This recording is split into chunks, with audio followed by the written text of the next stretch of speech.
Son las 9 de la mañana con 9 minutos. Y bueno, esta mesa de análisis que tiene por título Cáncer, amenaza latente, surge a raíz del Día Mundial de Cáncer que estuvimos conmemorando, recordando la semana anterior, esta semana que estamos terminando, pues, y además, pues porque las estadísticas nos obligan a que volteemos a ver. En este momento estamos tan concentrados en el COVID, en este momento estamos tan apurados con las estadísticas de contagios, de muerte y demás, que se nos olvida, salvo cuando luego salen a la escena pública las madres y padres de familia demandando que no hay medicamentos contra el cáncer en las instituciones públicas. Y es que, bueno, la verdad de las cosas es que hay un aumento en la mortandad en México desde el año 2000 resulta del cáncer, y de acuerdo con el INEGI, entre 2010 y 2018, las defunciones relacionadas con el cáncer o tumores malignos han pasado de 70.240 a 85.754.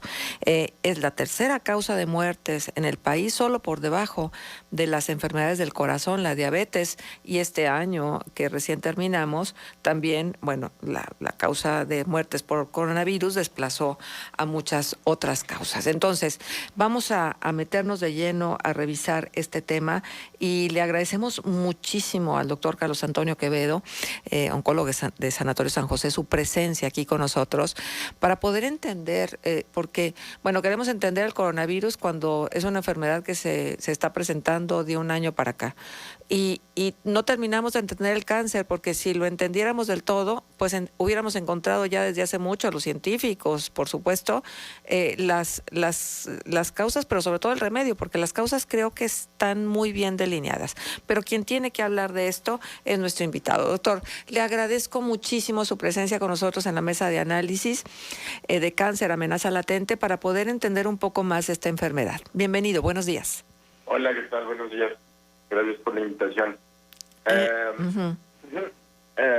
Nos gustaría aclarar bastante las dudas que pudieran surgir y dar un panorama amplio o general, amplio y general del tema del cáncer en México y en el mundo. Claro. Gracias. Gracias, doctor. Y la primera pregunta es, bueno, ¿qué es el cáncer? Bueno, para hablar de cáncer tenemos que hablar de crecimiento desarrollado de células. Normalmente el cuerpo tiene ciertas barreras que impiden que una célula que está alterada pueda seguir reproduciéndose. Cuando tenemos algún tipo de cáncer, ese control que tiene nuestro organismo se perdió. Entonces, hay genes que son propensos a desarrollar esta célula, hay genes que nos ayudan a controlar las células como si fuera un tipo de diseño para control de calidad. Detectan células que están malas y las eliminan. Cuando ese control se pierde, el crecimiento es continuo, acelerado y no tiene restricciones. A final de cuentas, eso es el cáncer, un crecimiento de células que no tiene control y que no podemos definir. Sin tratamiento no podemos controlar. Entonces, es un crecimiento de células desordenados, porque las células siempre se están reproduciendo, ¿cierto? Así es. Ahora, ¿qué propicia este desorden? ¿Información genética o estilo de vida o hábitos nocivos? Como lo mencionabas hace unos instantes, no tenemos una causa definida y única. Realmente se trata de una enfermedad multifactorial, si lo llamamos. Tiene que ver el estilo de vida, tiene que ver la carga genética, tiene que ver el daño que recibe nuestro cuerpo por estilo de vida constantemente. Hay ciertos factores muy puntuales que también pueden causar estas alteraciones genéticas. El ejemplo de radiaciones, de algunos químicos, son de los principales, y haber padecido cáncer anteriormente. Entonces, son muchos los factores. Tiene que ver desde que una persona nace, tener esta carga ya alterada por herencia, es propenso a desarrollarlo, pero lo vemos cuando nuestros familiares de primera, segunda línea tuvieron una enfermedad y tú no la tuviste. Entonces, no siempre es así, pero si le vamos agregando alteraciones genéticas, estilo de vida, consumo de sustancias que nos puedan alterar, pues es mucho más fácil que se desarrolle un cáncer.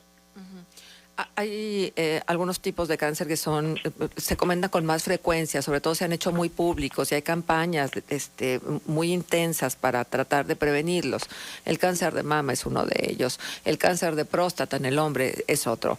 Y sin embargo, hay una infinidad de tipos de cáncer en diferentes partes del organismo humano. ¿Cuántos tipos de cáncer se conocen, doctor? Es una infinidad, son alrededor de más de 200. Pero si hablamos de los puntuales, sigue siendo cáncer de mama a nivel mundial y en México sigue ocupando el primer lugar. Anteriormente se hablaba de pulmón, ocupando el primer lugar en ambos sexos a nivel del mundo, a nivel mundial, y en la actualidad cáncer de mama es primer lugar por incidencia. Si nos enfocamos en México, pues el cáncer de mama, enfocándonos en ambos sexos, también ocupa el primer lugar y después va próstata. Sí, pero hay unos cánceres que son extrañísimos, ¿no? Que son inusuales. Y además también tiene que ver con el nicho de población que es más afectado en función de las edades. Y es más, inclusive también hay algún tipo de cáncer que tiene que ver con la actividad económica que se desarrolla en un área en particular. Sí, tenemos casos raros, por ejemplo, tenemos algunos tipos de cáncer en niños.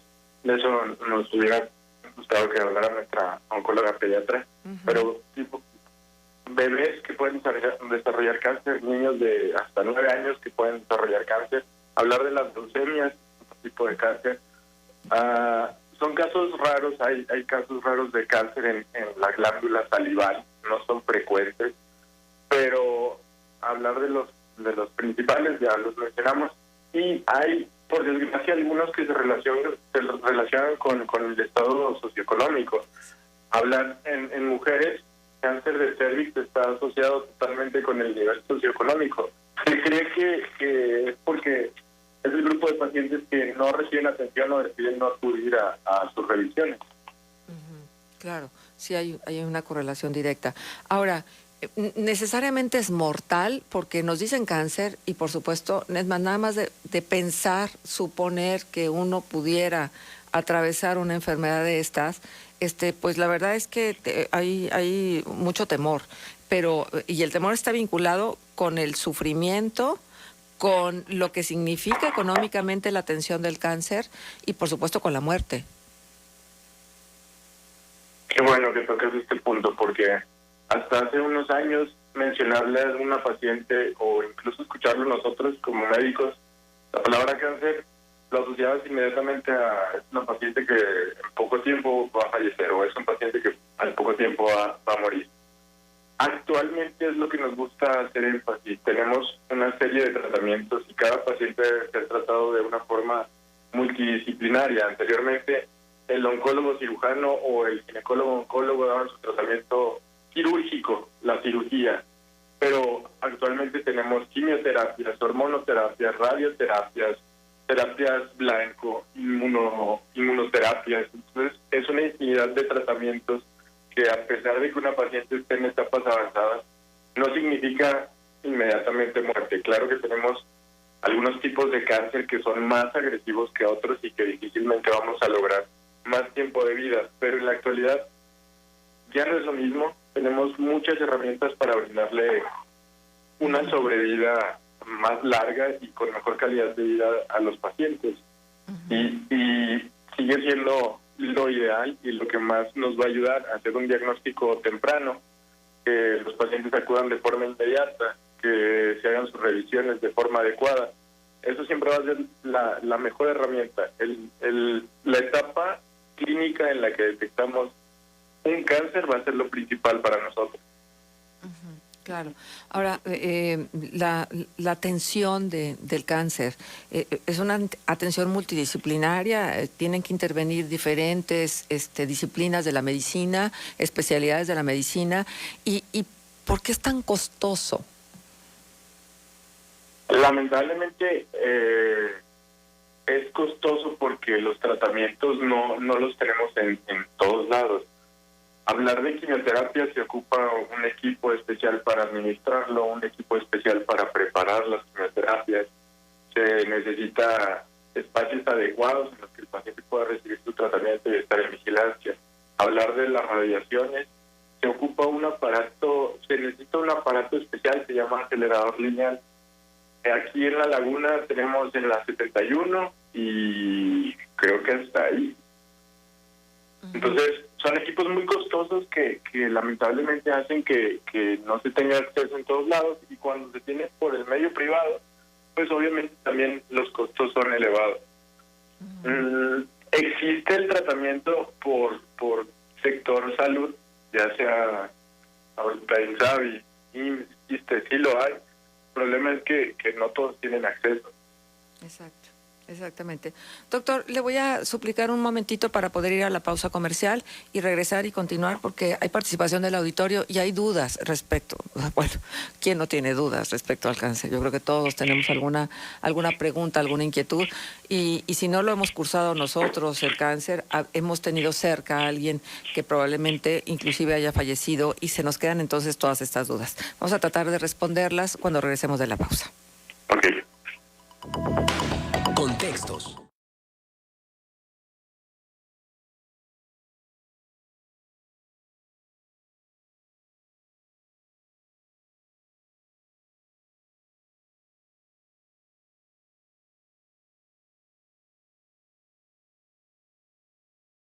Grados centígrados. Y vamos a continuar con esta mesa, y recibimos con muchísimo gusto la presencia del doctor Juan Pérez Ortega, por supuesto en este momento ocupando un cargo relevante dentro de la Secretaría de Salud. Es jefe de la jurisdicción sanitaria número 6, pero bueno, yo recuerdo, doctor, y si no, por favor corríjame, usted es uno de los primeros pioneros del colposcopio, del uso del colposcopio como método de diagnóstico, pero también terapéutico. Y la verdad de las cosas es que tiene un acercamiento muy, muy grande como ginecólogo a lo que significa precisamente las enfermedades. Y el cáncer, desgraciadamente, es una de ellas, una de las que nos mata a las mujeres. Así es que bienvenido, buenos días, gracias por acompañarnos. ¿Qué tal, Marcela? Buenos días. Sí, aquí a la orden. Gracias. El sector salud, ¿qué hace para prevenir y sobre todo para atender la demanda que tiene un sector de la población que no cuenta con IMSS, que no cuenta con ISSSTE, que no cuenta con absolutamente nada que no sea los hospitales generales? Sí, mira, de hecho, bueno, en la Secretaría de Salud, bueno, ya lo mencionabas, contamos con los hospitales generales, pero también contamos por ahí con unidades ubicadas en diferentes colonias, que son centros de salud, en donde existen lo que le llamamos un núcleo básico, que se conforma por médicos y enfermeras, en donde las acciones hacia cáncer las enfocamos mucho hacia la prevención. Es lo que pues nos debe de dar mejores resultados. Actualmente estamos viendo la posibilidad de habilitar en un anexo que está en el Hospital General de Torreón, en el Manto, un área que era del Instituto Nacional de Cancerología, que por gestiones ahí de gobierno del Estado ya no la cedieron a Secretaría de Salud, y pues las acciones que se implementarán será para reforzar la detección, como es cáncer de mama, cáncer cervicuterino, cáncer de próstata. Entonces, sí estamos enfocados ya a reforzar la detección de cáncer con este proyecto en el Hospital General. Ajá. ¿Qué tanto de la población que acude a recibir estos servicios de salud con ustedes es diagnosticada? ¿Ustedes tienen una estadística de cuántos diagnósticos se hacen y cuántas atenciones proporcionan? Ya, bueno, aquí en Torreón, y porque sí, de hecho el tema es muy muy importante, porque quiero comentar esto. Hay que recordar que el mayor número de muertes que se dan en el país, de aquí en Coahuila, son por causas cardiovasculares y después por cáncer. En cuanto a la pregunta que me hacías de cáncer, bueno, pues la estadística que tenemos es que el cáncer se presenta en el 56% de los casos en mujeres y el 44% en hombres. En cuanto a las mujeres, el cáncer más frecuente todas las estadísticas que tenemos, es el cáncer de mama, seguido por el cáncer cervicuterino, y ya después el cáncer de colon y el cáncer de pulmón. Esto es en cuanto a la mujer. En cuanto al hombre, tenemos como principal causa de cáncer el cáncer de colon, seguido del cáncer de próstata, luego de pulmón y linfoma. Y también pues, no hay que olvidar de los niños que también desafortunadamente llegan a presentar este tipo de problemas, aunque ellos los cánceres más frecuentes que encontramos son leucemias y tumores óseos. Sí, ¿y en qué condiciones llegan los pacientes a diagnosticarse? ¿Ya con el cáncer en un estadio más avanzado o todavía con esta posibilidad de los tratamientos y la recuperación de la salud? Mira, tú mencionabas al inicio, sí, mi profesión, mi carrera ha sido muy enfocada en lo que es la colposcopía, y te lo comento nada más para hacer un poquito de memoria hacia años atrás, en donde desafortunadamente encontramos a las pacientes en etapas muy avanzadas, sobre todo en cáncer cervicuterino. Actualmente la gente ha hecho más conciencia de revisarse, de acudir a un chequeo o de autoexplorarse en el caso de mama. Y sí, sí seguimos teniendo etapas tardías, pero cada vez se diagnostica en etapas tempranas, lo cual ha permitido que puedan llevar a cabo manejos que les permitan una sobrevida mayor a los pacientes y una calidad de vida gana lo normal. Sí. Hace un momento comentábamos, porque surgió la inquietud de parte de nuestros radioescuchas, de la vacuna del papiloma. ¿Ustedes ponen la vacuna del papiloma? Sí, en la Secretaría de Salud, en la jurisdicción sanitaria, y lo que es, porque hay que recordarles que la jurisdicción abarca Torreón, Matamoros, Viesca, tenemos disponible la vacuna de virus de papiloma humano. La estamos aplicando en niñas hasta los 12 años, con un esquema de 2 dosis. Se les aplica una y a partir de ahí a los 6 meses se les pone otra. Y pues aquí reforzar el mensaje acerca de la vacuna, que mucha gente a veces nos pregunta que qué tan efectiva es. Es muy efectiva el vacunarla, sobre todo antes de que inicien la vida sexual. Esto nos va a permitir, de hecho ya nos ha permitido y ya estamos viendo resultados, porque la vacuna se utiliza desde el 2007, ver resultados en cuanto a una disminución del número de casos, sobre todo de cáncer cervicuterino avanzado. ¿Cómo es el comportamiento de la vacuna? ¿Hay que poner refuerzos? ¿Es una sola aplicación o cuántas hay que poner? Es un esquema de 2 dosis, Marcela. Una vez que se aplica la primera, cuando acuden a solicitarla, a partir de ahí, a los 6 meses se aplica una segunda dosis. Y ya después no hay necesidad de poner refuerzos. O sea, la vacuna ha comprobado ser eficaz con este único esquema. Eso se hace a nivel de la Secretaría de Salud. A nivel privado, pues se sigue manejando un esquema de 3 dosis, que fue como inicialmente se manejó, de allá por el 2007. Pero se ha comprobado que con 2 dosis es suficiente. ¿Y en la jurisdicción aplican tanto para niñas en la pubertad como para adultas, mujeres adultas? A los adultos no, Marcela, está enfocada nada más a brindarle la vacuna a las adolescentes, a niñas y adolescentes. Para personas adultas no se maneja el esquema en la Secretaría de Salud. ¿Y esto no se maneja por alguna razón en particular? No hay una razón en particular. Aquí lo que intentamos, o en cuanto a cómo está diseñado el programa, pues es como sector salud, tratar de prevenirlo antes de que inicien su vida sexual, que ya estén inmunizadas, porque es más efectiva es la vacuna. También hay que mencionarlo esto. Si lo ponemos antes del inicio de la vida sexual, la vacuna llega a ser efectiva hasta en un 99%. Si la aplicamos ya en etapas adultas o cuando ya iniciaron vida sexual, sí disminuye la eficacia de la vacuna. Doctor, ¿hay una contraindicación, por ejemplo, para aplicar la vacuna del coronavirus con presencia de cáncer?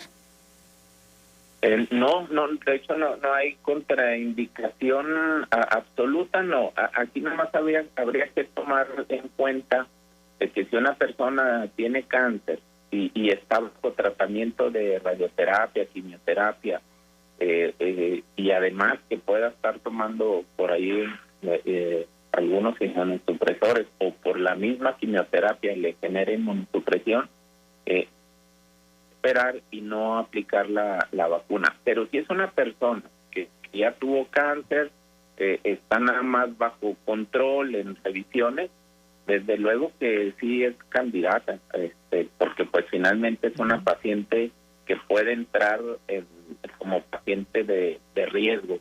Bien. Y en el caso del cáncer. Nos preguntaban también, y qué bueno que usted está presente en este espacio, para resolver una vez más la duda. ¿Es cierto que las vacunas de COVID pudieran provocar cáncer? No hay reportes científicos que sustenten ese comentario. Ajá, es bien importante porque luego ahí andamos difundiendo información que no necesariamente es la correcta y entonces empieza todo este miedo y toda esta resistencia a la vacuna. Sí, ha habido muchos comentarios, pues digamos erróneos o a lo mejor no sustentados en estudios científicos que los avalen, ¿no? La verdad que incluso, si me permites, te comento de las vacunas que hemos aplicado aquí en la comarca lagunera, sí hemos tenido algunos eventos adversos, pero que en realidad han sido leves. Te menciono algunos. Hubo crisis hipertensiva, hubo dolores de cabeza, vómito, en algunos pacientes por ahí alguna situación de ansiedad inclusive, pero que se resolvieron en ese mismo momento, ya que una vez que se aplica la vacuna se dejan en observación 30 minutos. Y todas las personas que presentaron estos efectos adversos pues fueron resueltos. La verdad no tuvimos ningún caso grave o ningún caso que lamentar. Muy bien. Doctor, pues le agradecemos muchísimo su presencia con nosotros. Su voz era importante. Al contrario, Marcela, estamos para servirles. Que tengan buen día. Saludos, 9:58. Llegamos al final de esta emisión. Muchas gracias por haber estado. Y nos vamos ofreciéndoles el editorial de Noticieros GREM y deseándoles que sea un fin de semana reparador. No se excedan, no se abracen. Por favor, no beban tanto porque la bebida nos baja la guardia. Muchísimas gracias. Hasta el lunes. Editorial de Noticias.